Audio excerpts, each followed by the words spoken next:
Les pommes de terre vont se mettre en général vers le mois de mars. L'idéal c'est au mois de mars, on peut les mettre aussi au mois d'avril. Il faut savoir qu'on les récolte environ 100 jours après pour avoir on va dire qu'elles soient rendues à maturité. Par contre la récolte finale se fera que fin août quand toutes les fans auront séché. Là ce sera des pommes de terre à conserver. Avant c'est pour manger surtout de la pomme de terre nouvelle. Ici la variété c'est de la binge. La binge a priori est une pomme de terre qui s'adapte bien à nos sols et qui a une productivité, une rentabilité on va dire intéressante. Voilà, et qui peut servir aussi bien à faire des frites que de la purée, que n'importe quoi. Il lui faut de l'eau, la pomme de terre, à peu près entre le 20 et le 30e jour. C'est le moment où toutes les pommes de terre se forment, donc c'est le moment où elle a besoin de beaucoup d'eau. Donc cette année ça tombe bien, il n'y a pas eu besoin de l'arroser, il y a eu suffisamment d'eau. Il se peut certaines années qu'on soit obligé de lui mettre de l'eau pendant cette courte période au moins.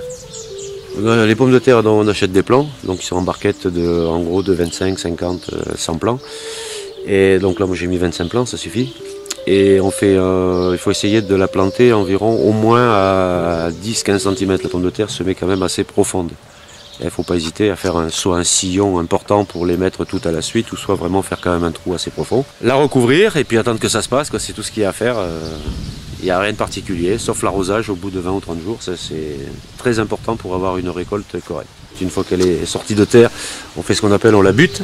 C'est-à-dire qu'on ramène de la terre autour de la pomme de terre. Ce que j'ai fait par exemple cette année au mois de fin mars, début avril, elles étaient sorties, on a eu un moment de gelée. Donc là j'ai surtout ramené beaucoup de terre pour éviter qu'elles gèlent trop. Il faut savoir que généralement les feuilles gèlent, mais ça ne tue pas le pied, il continue à pousser, c'est des nouvelles feuilles qui sortent.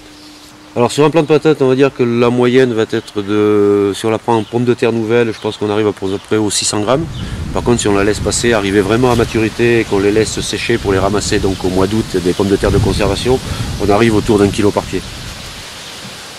Voilà. Quand on la prend en pomme de terre nouvelle, il y en a beaucoup qui ne sont pas encore formées, qui sont petites, là on a vu en les ramassant, il y en a encore qui restent petites et qui vont continuer à se développer de toute façon tant que les feuilles sont vertes. Et que la fin de la floraison donne en gros le début du moment où on peut commencer à ramasser les pommes de terre nouvelles. Alors je ne sais pas, peut-être que certaines personnes le ramassent avant la floraison, mais je sais que j'attends toujours le passage de la floraison, et après la floraison, je commence à ramasser mes pommes de terre nouvelles. Une fois que les fleurs ont séché. Enfin, sont tombées, sont fanées.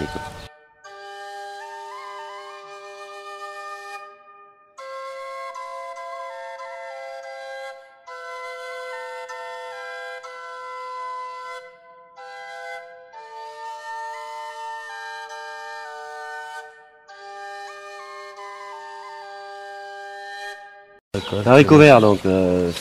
Haricot vert, c'est certainement le plus facile à prévoir. On peut prévoir le ramassage du haricot vert. C'est-à-dire qu'on sait qu'en gros, en 60 jours, à quelques jours près, on va ramasser des haricots verts. Donc c'est pratique à faire quand on connaît sa date de vacances. Eh bien, on calcule en fonction de sa date de vacances, de manière à les avoir. Là, j'ai ceux-là, par exemple, les deux premiers rangs que je ramasse actuellement, qui seront donc terminés d'ici 10-15 jours. Après je pars en congé, quand je reviendrai, les deuxièmes qui sont à côté seront bons à manger, j'aurai la suite. C'est l'avantage du haricot vert. Ça se prend en boîte, je ne sais plus comment ça s'appelle, c'est des boîtes en carton. Et on pourrait garder autrement, les laisser grossir, les équeuter comme des flageolets, on va dire, comme des haricots en grains, et garder les haricots pour faire la semence. Ça va, donc on peut le mettre à partir du mois d'avril à peu près. À partir du mois d'avril, au mois de mai, au mois de juin, et en gros jusqu'au 14 juillet. La variété qui est présentée, c'est le talisman. Alors c'est pas le talisman, c'est ce qu'on appelait avant le contender, c'est le contender amélioré. C'est vrai qu'ils ont fait de gros progrès avec ce talisman. C'est pas un pied de haricot très volumineux, mais quand il est bien plein, il est très garni. Voilà, et c'est vrai moi je l'aime bien, donc je prends, il donne bien. Bon, cette année on voit que les rangs ne sont pas forcément très réguliers. Les conditions climatiques qu'on a eues n'ont pas favorisé la sortie des haricots verts qui demandent quand même de la chaleur, un sol au moins à 15 degrés. Il est vrai qu'il y a des moments avec les pluies et les machins, on n'a pas toujours eu un temps idéal. Le haricot vert, ouais, c'est peut-être ce qui a besoin de le plus d'eau. Mais cette année, ils en ont peut-être trop. Mais c'est vrai que c'est ce qu'il y a besoin, autrement il faut l'arroser. Normalement, quand on est en pleine saison de ramassage des haricots verts, en gros, tous les 2 jours, maximum 3 jours, on fait un tour pour ramasser les haricots verts. Là, ça fait 4 jours que j'y suis pas passé et je vois que c'est pas... On sent qu'ils ont du mal en ce moment à grossir, ça manque quand même énormément de chaleur. Il leur faut eau et chaleur, ça c'est... C'est pour ça qu'au milieu on les bute, on laisse des rigoles au milieu, c'est pour pouvoir arroser dans ces rigoles et vraiment remplir ces rigoles d'eau. C'est-à-dire qu'ils puissent vraiment avoir les pieds dans l'eau. Alors on trouvait du fil avant dans le contender quand on le laissait grossir trop. L'avantage de ce contender, de ce talisman, donc contender amélioré talisman, qui a dû sortir il y a à peu près, je dirais, une quinzaine d'années. Ils ont fait une nouvelle variété de puits pour améliorer encore le talisman, mais je ne me rappelle plus le nom, j'avoue. J'ai essayé une année, c'est pas mal aussi. C'est bien, et c'est vrai qu'on y trouve plus de fil. Ça arrive, c'est en fin de récolte, ou s'ils ont manqué d'eau. C'est vrai que s'il manque d'eau, ou quand on arrive en fin de récolte, durant la dernière récolte, des fois il peut y avoir quand même quelques fils qui commencent à arriver, c'est l'usure du pied, quoi. Mais actuellement, vu l'eau qu'on a eue, ils grossissent, ils peuvent être aussi gros qu'ils veulent, ils n'ont pas de fil. Il n'y a pas de problème.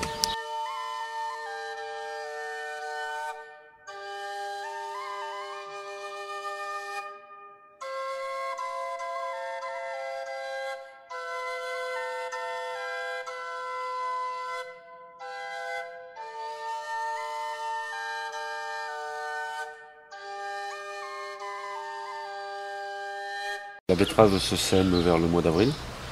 On commence à la récolter maintenant au mois de juillet. Ça, c'est la variété, c'est une betterave, la petite betterave d'Égypte, qui est très bonne. C'est tout sur la betterave, il n'y a rien de particulier. On la met en terre, on l'éclaircit au bout de. Quand les plants sont bien sortis, c'est trop serré, on éclaircit. Et malgré ça, on voit que c'est toujours serré parce qu'il y en a énormément qui poussent. Et puis après, on attend le moment pour la ramasser. Donc un plant, une betterave, non? Ah, c'est pas des plants, c'est des graines. On sème des graines comme on sème des radis, comme on sème. Voilà, et après, on récolte des betteraves. Et à partir d'une betterave existante, on peut ressemer ou pas?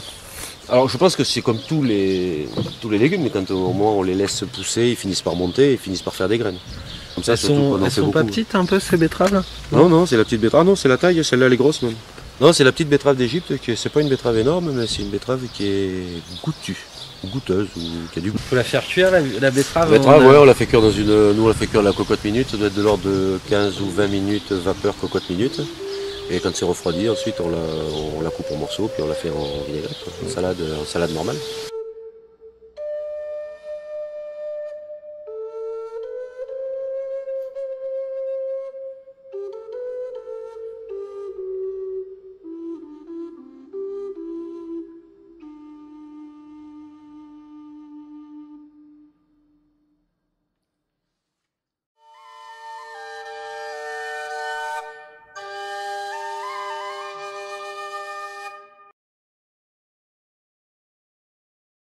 Ma copine elle en a fait, et puis que moi c'est un essai que je fais là.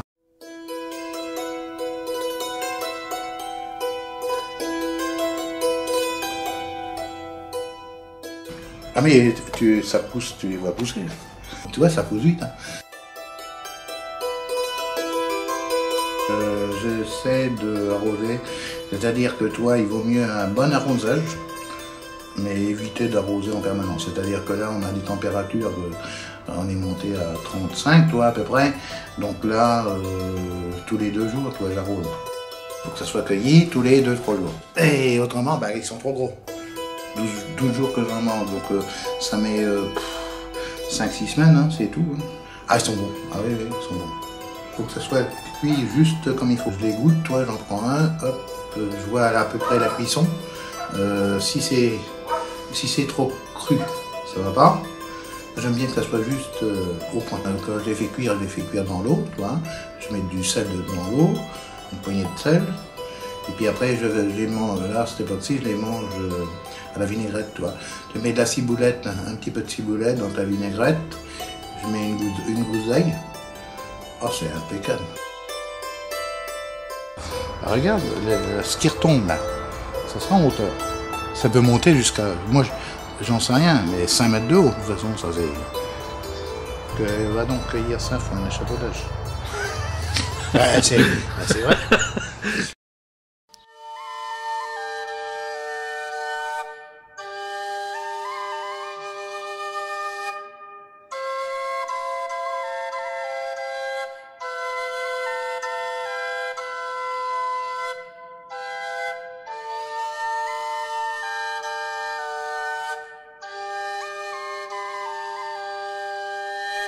Bonjour et bienvenue dans mon jardin. Aujourd'hui, je suis tout excité car je vais vous présenter la carotte magique ou la carotte éternelle. Alors, j'ai donc acheté des super carottes bio chez mon producteur. Je les ai mangées et puis j'ai conservé la tête. J'ai replanté les têtes qu'il faut abondamment arroser. Voilà, j'ai gagné une carotte gratuite. Donc on va la déterrer. Voilà.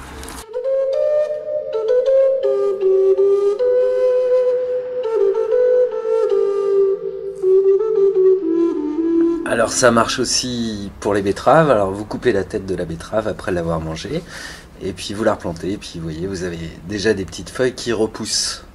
Alors ce qu'il est important de savoir, c'est que pour que ça fonctionne et que vous ayez des belles carottes dans votre jardin, il ne faut surtout pas utiliser des hybrides F1. Alors les hybrides F1, c'est quoi? Ce sont des espèces non reproductibles.